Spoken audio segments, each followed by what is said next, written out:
Well, he wasn't the brightest spark on the planet, Sid. He was my friend, and I miss him very much, I got to tell you. More than 40 years after Sid Vicious's shocking death, the world still craves the truth about what really happened to punk's most infamous wild child. And who better to spill those secrets than Johnny Rotten, Sid's closest bandmate and fiercest critic? In this explosive new chapter of their story, Rotten finally breaks his silence, peeling back the myths and lies that have followed Sid for decades. There are revelations lurking that will make you question everything you thought you knew about the Sex Pistols, punk, and the tangled, tragic life of Sid Vicious. Ready to face the past? Let's dive in. From Misfits to punks.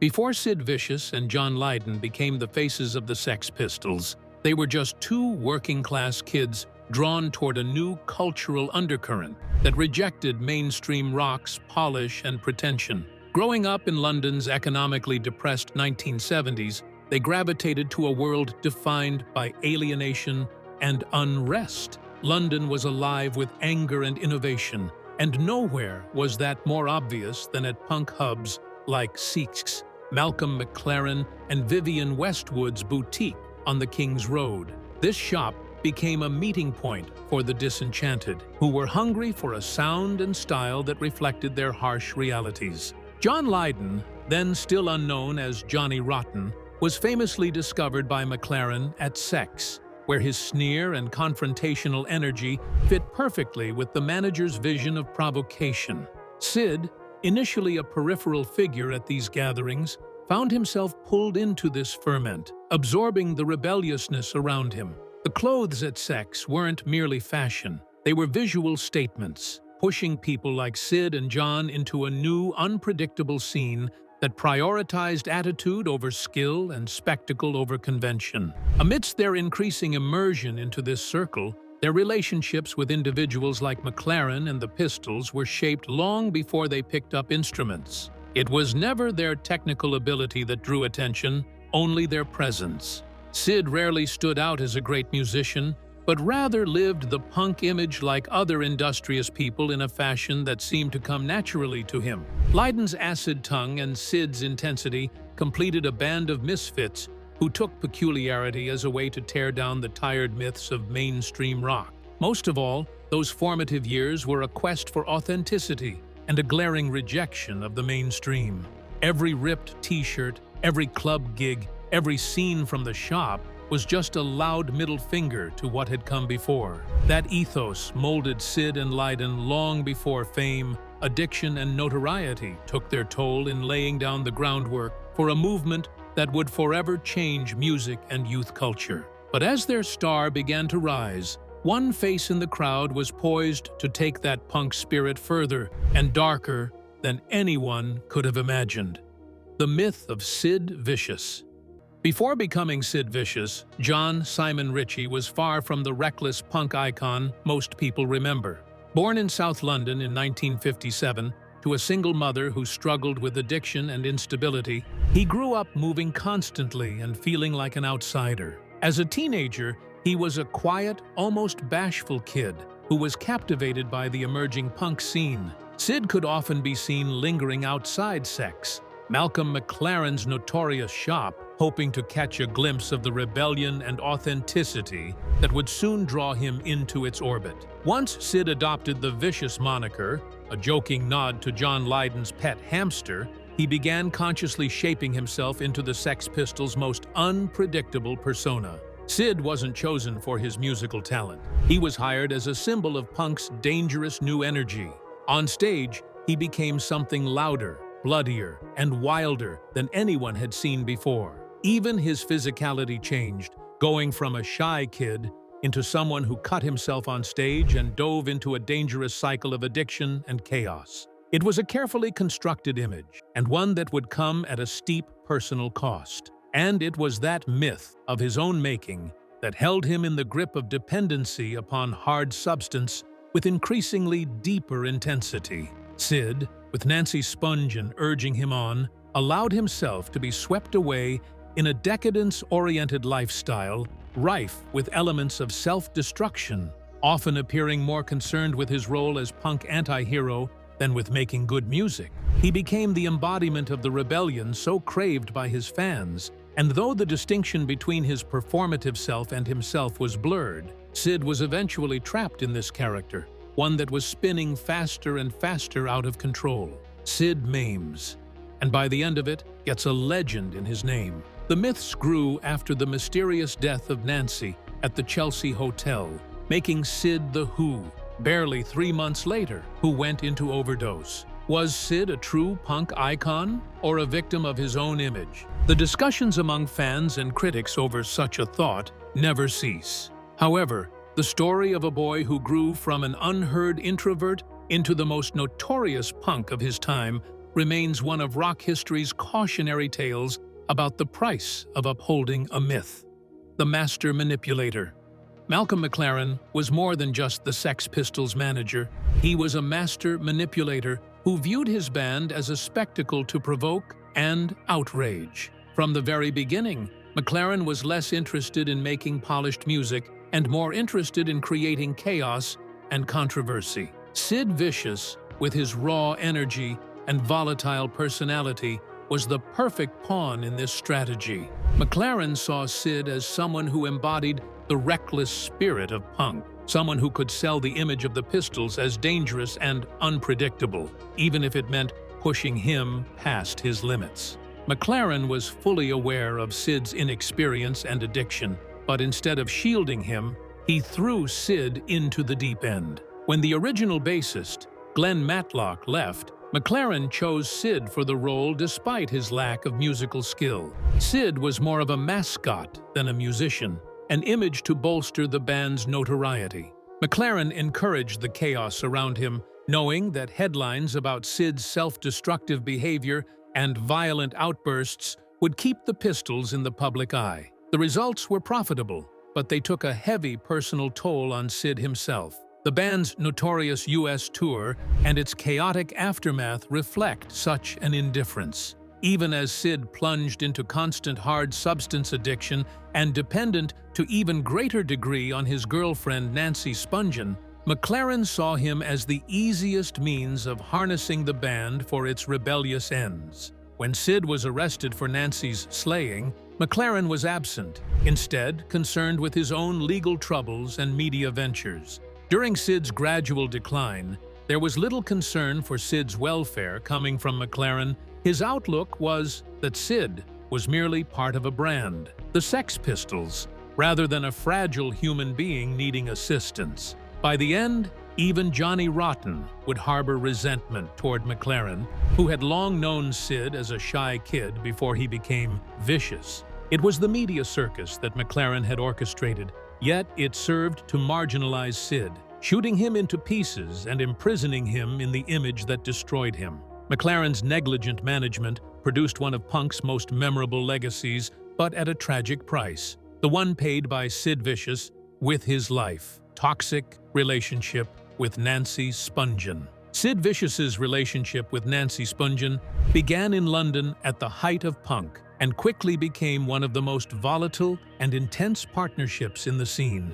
Nancy was already deeply involved in hard substance use before Sid met her, and her magnetic, chaotic energy captivated him. Sid had experimented with substances before, but Nancy pulled him into a much deeper, darker world of addiction. Within weeks, they became inseparable, creating their own closed-off universe where only their connection and the substances they shared mattered. As their bond deepened, Nancy pushed Sid further into addiction. They spent entire nights lost in narcotic highs, forgetting about band rehearsals and obligations as their habits took over their lives. Malcolm McLaren and other people in their circle noticed Sid's rapid change, but failed to intervene in any meaningful way. The hard substance-filled cocoon they built left Sid detached from his bandmates, his family, and the punk scene that had once given him purpose. When the Sex Pistols finally fell apart in 1978, Sid and Nancy moved into New York's Chelsea Hotel and surrounded themselves with people who encouraged their substance use rather than discouraging it. Sid would frequently show up dazed and incoherent, often leaning on Nancy for guidance in every aspect of their existence. Amidst much chaos and unhealthy dependency, Sid and Nancy held on to each other, believing that only their love mattered, even as their lives became overtaken by addiction. While hiding together in their Chelsea hotel suite from the world outside, Sid slipped slowly into paranoia and emotional isolation. Their destructive behavior made for interesting gossip, and concerned friends surmised that the barricades were finally coming down. Sid was losing himself to addiction and an obsession with Nancy in a world that had become almost unbearably small, dark, and dangerous. A bitter reminder of how their intense bond had slowly dragged them both into ruin. Punk's dangerous escape. Sid Vicious's addiction was a slow-building tragedy shaped by his unstable childhood and Punk's self-destructive ethos. Born into poverty with a mother who was often under the influence, Sid had been surrounded by substance abuse long before Punk made him famous. Alcohol and amphetamines were part of his teenage years, so when hard substances became a regular habit after meeting Nancy Spungen, it felt like an inevitable slide into a lifestyle that Punk seemed to embrace. Hard substance became Sid's constant, numbing the pain of fame and allowing him to hide behind the persona of the wild and unpredictable punk hero. On stage, his self-harm and brawls weren't just rebellious gestures. They were cries for help from someone losing his sense of reality. Away from the spotlight, hard substance slowly eroded his talent and dulled his rebellious fire, making him an increasingly unreliable bandmate and a hollow version of the icon fans thought they knew. Despite their shared values of rebellion and authenticity, the Sex Pistols and their management rarely acknowledged the seriousness of Sid's addiction. Malcolm McLaren exploited Sid's reckless behavior to boost the band's notoriety, and even close friends seemed too trapped in their own excesses to intervene. Sid's struggles weren't seen as a threat to Punk, they were seen as part of its allure. Sid was already implicated in Nancy's slaying, and by then, the only thing holding reality for him was hard substance. Released from jail, too weak to negotiate life on his own, he slipped deeper into the addiction the same day, and within hours was dead from an overdose. Sid's downfall became not just a tragedy of the individual for himself, it became a witness to the reality that punk music carried self-destruction upon its marginal beaten shoulders, with no one but Sid willing to pay for it. Seen in the larger perspective, many of those who were close to Sid would later reflect how addiction was looked upon as a normal part of life in punk circles at the time. Guitarist Steve Jones stated in his memoir that hard substance was just around all of us back then. We thought we were indestructible, implying that the scene rarely interrogated its own habits. Journalistic musician John Savage also pointed out how the themes of chaos and rebellion in punk often overlooked the human cost. People thought Sid was acting out a character, Savage said, but the reality was far bleaker. In that view, our exaggerated symptomatology of a culture that so easily mistook self-destruction for authenticity in itself. Outside Sid, as much as they bracket a personal failure. And just when things couldn't spiral further, one chilling night at the Chelsea Hotel would change everything forever. The death of Nancy Spungen. The death of Nancy Spungen on October 12, 1978, was as shocking as it was tragic. Sid Vicious and Nancy were staying at New York's Chelsea Hotel during the height of their addiction, with their days spent in a haze of hard substances, pills, and alcohol.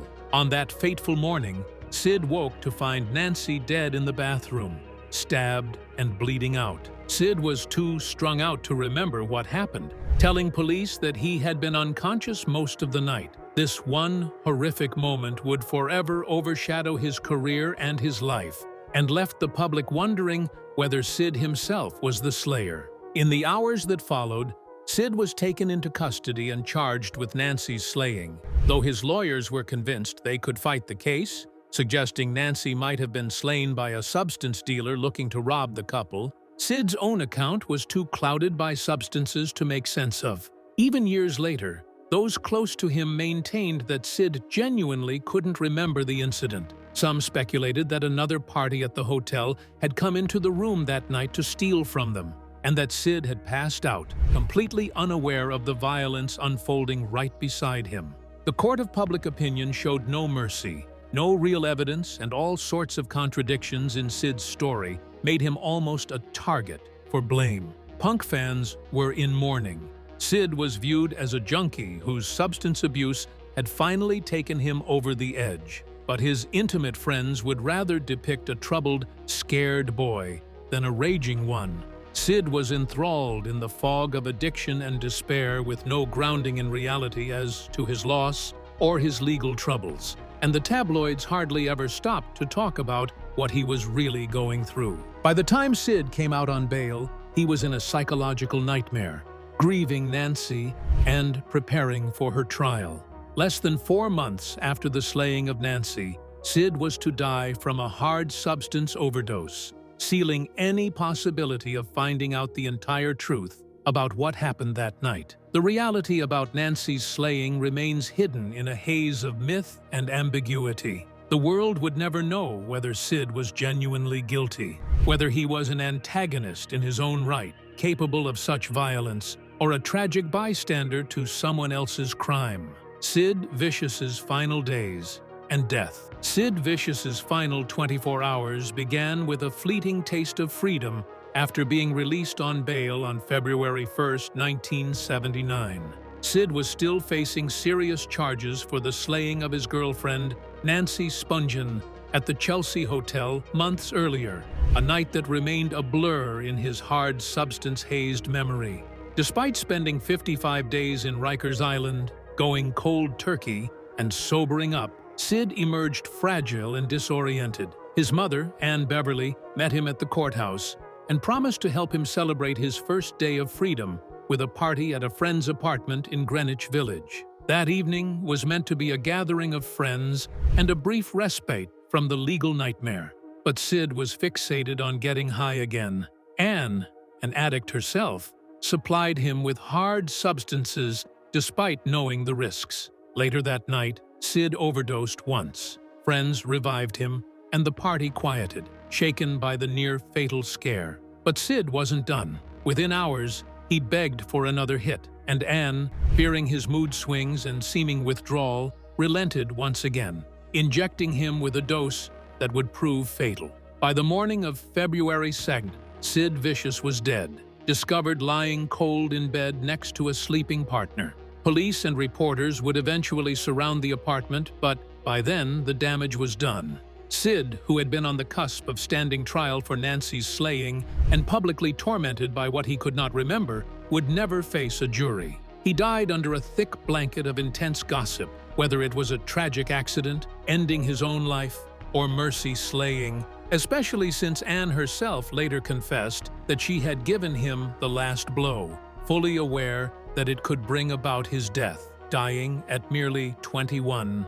The most haunting tale of punk rock's warning stands. Sid was once a kid who longed to fit in and became an icon overnight, only to fall victim to the very chaos and addiction from which punk drew its glory. Its tale is not one of triumph, but a heartbreaking reminder of how quickly self-destruction can take over when myth and lifestyle mingle into one.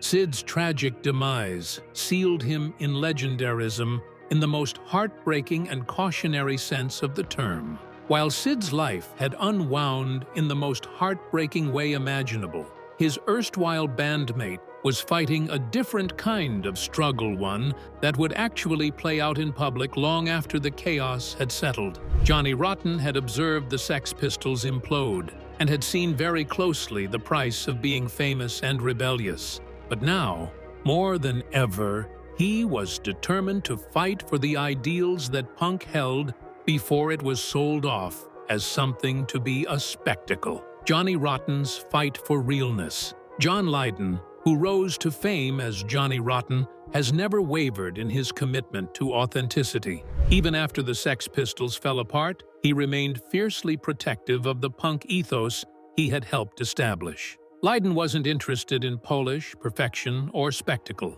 To him, the power of punk was its raw honesty and the direct connection between artist and audience. Throughout his career, he has defended this principle with a stubbornness that's as legendary as his speech persona. That devotion to honesty is exactly why Lydon bristled at mainstream rock icons like the Rolling Stones and Pink Floyd. In his view, they had lost touch with their roots, selling a hollow version of rebellion to privileged audiences. Lydon famously wore a homemade "I Hate Pink Floyd" shirt as a deliberate provocation, arguing that stadium rock giants had become pompous and self-indulgent. It wasn't personal animosity toward their music, as he'd later explain. It was his disgust at what they had come to represent, excess and detachment from the gritty, working-class origins of rock and roll. Lydon dismissed the notion that punk could somehow be imitated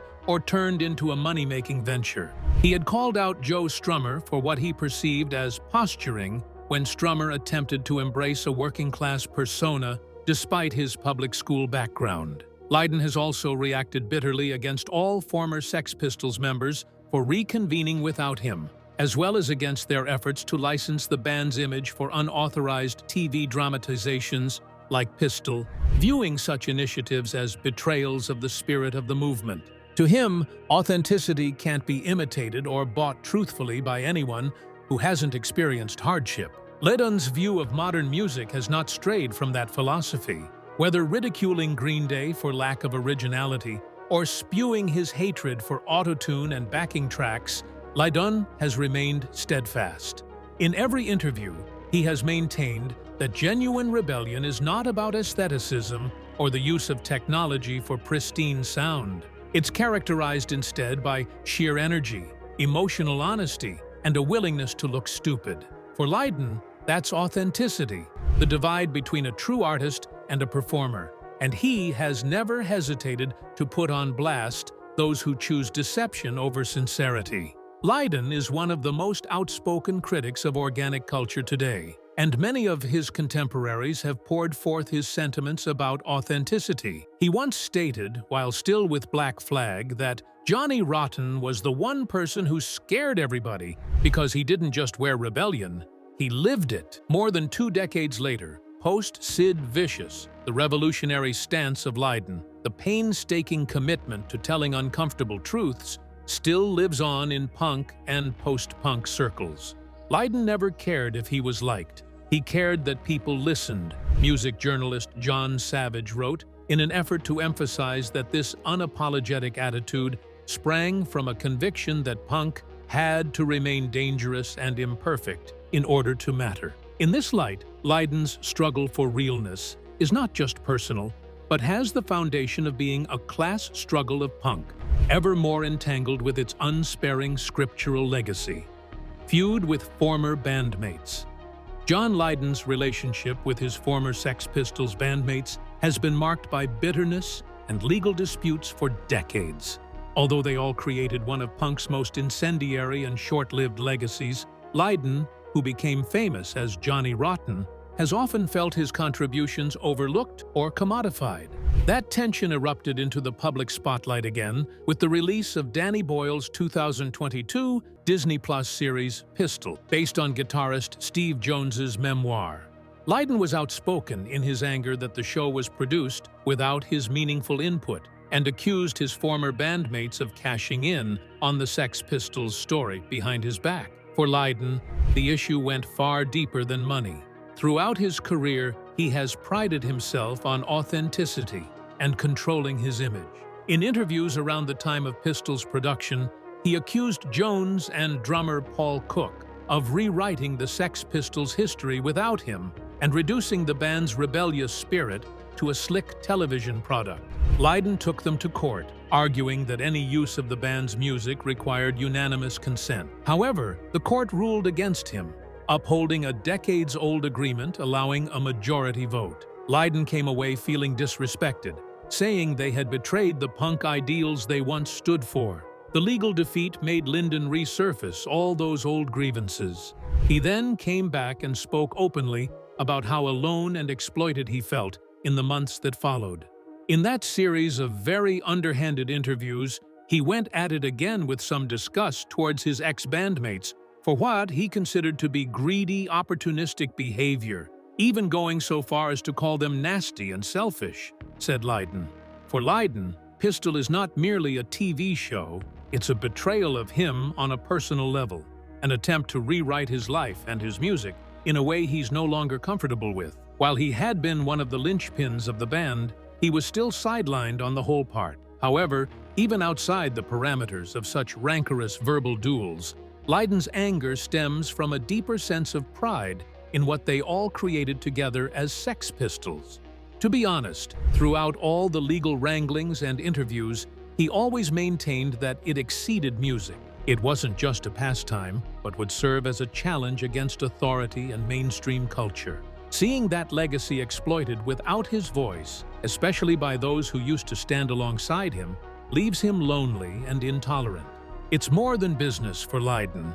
Fighting over the history of the Sex Pistols is really a concerted effort to keep the flame of integrity alive on behalf of a movement he helped ignite. In the intervening years, numerous commentators and historians have sided with Lydon in asserting that the story of the band deserves much more than a glossy retelling. Music journalist John Savage, in his book England's Dreaming, chronicling the punk scene, noted that the Sex Pistols' impact was never just spectacle, it was social commentary, suggesting that a slick dramatization such as Pistol risks sanding the jagged edges off that movement.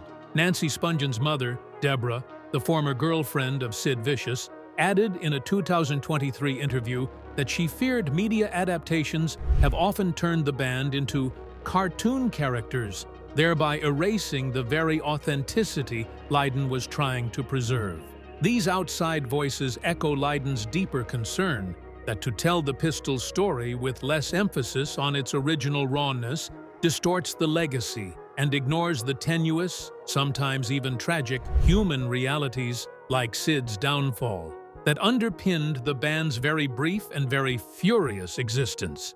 Yet, it's not just his bandmates he's calling out. Lydon's got even sharper words for the modern music scene: authenticity and modern music. John Lydon has never been shy about his disdain for the way modern music is created and packaged. Throughout his career, he's been outspoken about what he sees as the sterilization of live performance. For Lydon, punk was born out of raw energy, imperfect vocals, and a direct connection between artist and audience, the very qualities that contemporary music often lacks.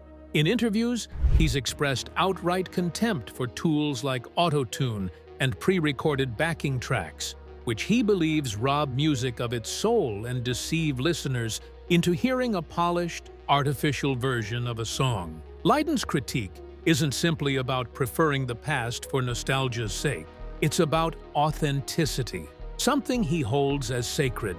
Coming from a working-class background, he witnessed punk as a direct rebellion against the slick, overproduced rock acts of the 1970s, like Pink Floyd and the Rolling Stones, whom he famously called pompous and disconnected. Even back then, he saw their stadium-sized shows as theater, lacking the danger and honesty that made punk feel alive. Today, hearing vocal effects and seeing artists rely on computers to enhance performances only reinforces his view that most modern mainstream music has lost touch with its raw, imperfect roots. This commitment to authenticity fuels much of Lydon's ongoing war of words with other musicians who embrace a more commercial sound. In his opinion, being off-key or imperfect at a performance on stage is better than faking it with machines. "If you can't sing it, don't sing it," he has said in interviews, citing how an artist's weaknesses can become their greatest strengths. This is an ethos that has formed the basis of the legacy of the Sex Pistols, one that, according to him, cannot be replicated by artists who mask their mistakes with technology. For Lydon, it is more than vandalism. It's a punk philosophy that directs everything he does. Even since the time after the Sex Pistols, he still holds the position that real rebellion cannot come from a computer or from everything that is fake put forward by polished pop stars. It has to come from the belly, from crude emotions, from unmediated expression, and from the opportunity to fail in real time on stage. Until music finds that spirit again, says Lydon, punk will remain one of the last remaining movements that respected honesty over perfection. With Lydon truly speaking out, unfiltered and unyielding, the punk realm and the legacy have to go back and examine their own contradictions. Sid Vicious's story, so tangled in myth and addiction and raw chaos of life, so vividly haunts the legacy that Lydon's fierce honesty defines. The Sex Pistols flash in the pan, burnt out long, hot, and bright, but the scars Sid left behind and the truths Lydon still fights for are far deeper than the sound or spectacle. Even decades afterward, the echoes become forever unmerciful, challenging, and inspiring to force every new generation to ask what authenticity looks like in a world that has always flirted with illusion. Thanks for watching. If you enjoyed this video, don't forget to hit the like button and leave a comment. I'd love to hear your thoughts. Make sure you subscribe so you never miss an update. And if you want to see more deep dives like this one, check out the next video on your screen. Catch you in the next one.